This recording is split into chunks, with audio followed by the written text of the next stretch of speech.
उप मुख्यमंत्री विजय शर्मा अपने एक दिवसीय प्रवास पहुंचे सुकमा, जहां उप मुख्यमंत्री एवं गृह मंत्री विजय शर्मा आत्मसमर्पित नक्सलियों से पुनर्वास केंद्र जाकर मुलाकात किए। उसके पश्चात अधिकारियों की बैठक उप मुख्यमंत्री विजय शर्मा ने लिया। उप मुख्यमंत्री विजय शर्मा ने नक्सल प्रभावित गांव के सरपंचों से मुलाकात की। उप मुख्यमंत्री ने पत्रकारों से चर्चा करते हुए कहा कि 22 नक्सल प्रभावित गांव के सरपंचों से बैठक कर उनसे चर्चा की गई। उन्होंने कहा इलावत पंचायत के माध्यम से पंचायतों में अभियान चलाकर गांव में रहकर नक्सलियों के लिए काम करने वाले छोटे केडर के नक्सली या उनके समर्थकों को पुनर्वास के तहत मुख्यधारा से जोड़कर पंचायत को नक्सल मुक्त करने में सहयोग करने वाले पंचायतों को विकास कार्यों के लिए तत्काल 1 करोड़ की राशि स्वीकृत की जाएगी एवं टावर योजना के तहत उनके पंचायत तक बस चलेगी एवं मोबाइल टावर लगाया जाएगा। नक्सलियों के लिए संदेश में कहा कि आत्मसमर्पण शब्द से दिक्कत है तो पुनर्वास के तहत जुड़े मुख्यधारा से आत्मसमर्पण शब्द नहीं होगा इस्तेमाल।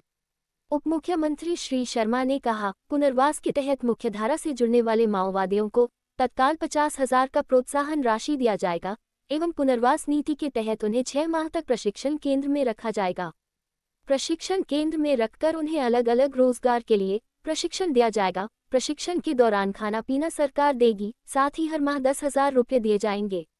नक्सली संगठन द्वारा वार्ता के प्रस्ताव पर गृह मंत्री विजय शर्मा ने कहा शर्तों पर कोई बातचीत नहीं होगी। विजय शर्मा ने साफ शब्दों में कहा हमारी तरफ से कोई समिति नहीं बनाई जाएगी। अगर नक्सली अपने तरफ से किसी समिति का गठन कर बातचीत के लिए भेजे हमें कोई आपत्ति नहीं। उप मुख्यमंत्री विजय शर्मा के साथ बस्तर सांसद महेश कश्यप रहे मौजूद।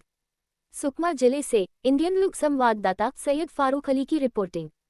नए चुने हुए जनप्रतिनिधि सरपंच महोदय सब आए हैं, जनपद के सदस्य हैं, जिला पंचायत के सदस्य हैं। हम लोगों ने अभियान शुरू किया है कि ग्राम पंचायत माओवाद सदस्यों से मुक्त होना चाहिए। यदि ग्राम पंचायत में कोई माओवाद सदस्य है तो उसका पुनर्वास होना चाहिए। को लेकर आगे बड़ी स्पष्टता प्रारंभ से ही है। मैंने कहा है अनकंडीशनल टॉक के लिए हम तैयार हैं, तो कंडीशन ना उधर से होनी चाहिए ना हमारी तरफ से होनी चाहिए। हमने यह भी कहा था कि हम ना किसी को नियुक्त करेंगे ना कोई समिति नियुक्त करेंगे, उनको करना है वो कर ले। तो एक चिट्ठी आई है, उसके ऑथेंटिसिटी के बारे में बताता है, वो ठीक भी है। सरकार किसी भी क्षण वार्ता के लिए तैयार है, तो कोई दिक्कत नहीं। 2 बातें हैं। हमारा पहला आग्रह है, पहला निवेदन है कि आप पुनर्वास करें, मुख्य धारा में लौटें।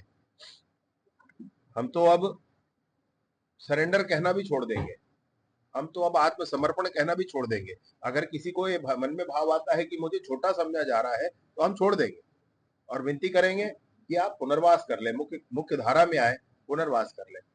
पहला हमारा आग्रह यही होगा।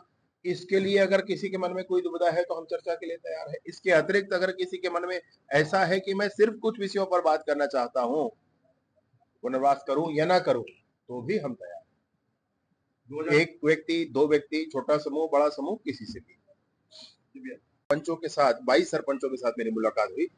इलवद पंचायत के माध्यम से प्रत्येक पंचायत में जो माओवाद सदस्य हैं अगर वो वापस मुख्यधारा में आ जाए, वो मुख्यधारा में जुड़ जाए, इसके लिए हम लोग कोशिश कर रहे हैं। इसके लिए ऑफर ये है कि जो सदस्य, जो सरपंच अपने गांव से माओवाद सदस्य जितने हैं उनसे बातचीत चर्चा करके, जो हार्डकोर है उनको छोड़ करके जो नीचे कैडर के हैं जो गांव में ही रहते हैं, उनसे बातचीत करके उनका अगर आत्मसमर्पण, ये शब्द अगर ठीक नहीं लगता है तो मैं पुनर्वास कहूंगा, पुनर्वास करवा लेते हैं।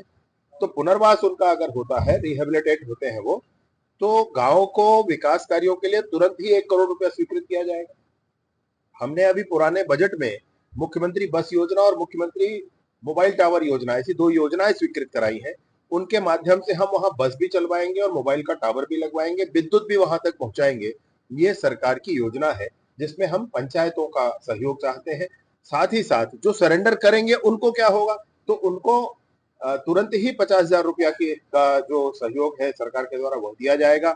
साथ ही साथ उनको 3, 4, 5 महीने तक एक प्रशिक्षण केंद्र में रहना होगा, जहां पर वो विभिन्न विषयों पर प्रशिक्षण प्राप्त करेंगे। ट्रैक्टर बनाना, 2 व्हीलर बनाना, सोलर पैनल बनाना, वो लघु वनोपजों का प्रसंस्करण करना, आदि आदि विषयों पर वो जानकारी प्राप्त करेंगे, प्रशिक्षण लेंगे।